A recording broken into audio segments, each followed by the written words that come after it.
Hindi magiging prioridad ni Senate President Cheese Escudero ang charter change. Maging si House Speaker Martin Romualdez, hindi rin ito nabanggit sa opening session ng Kamara kanina. Saksi, si Mav Gonzalez. Present ang 23 senador sa unang sesyon ng Senado kanina. Wala na si dating senador at ngayong Education Secretary Sonny Angara.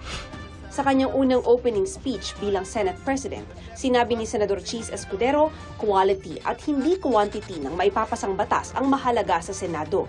Sabi pa niya, hindi prioridad ng Senado ang charter change, maging ang divorce at death penalty bills. Wala ito sa listahan ng Legislative Executive Development Advisory Council o LEDAC. Ibig sabihin, hindi rin ito prioridad ng ehekutibo. Pending bills on charter change will be placed in the back burner and will follow the ordinary and regular process of legislation, if at all. Instead, bills which can affect the same result, but without the needless political noise and bickering, will be prioritized. This will allow us to focus our energy on measures which the people truly need. Pagkakaisa at pagtatatag ng malakas na bansa ang naging sentro ng mensahe ni Speaker Martin Romualdez sa pagbubukas ng sesyon ng Kamara. We at the House of Representatives stand united with the President in his desire to advance the legislative initiatives that will shape the nation's path forward.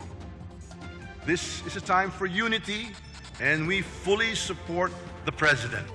Magiging prioridad ng Kamara ang pagpasa sa panukalang 6.352 trillion peso 2025 national budget, hindi naman nabanggit ng Speaker ang tungkol sa charter change sa kanyang talumpati. Para sa GMA Integrated News, ako si Mav Gonzalez, ang inyong saksi. Mga kapuso, sama-sama tayong maging saksi.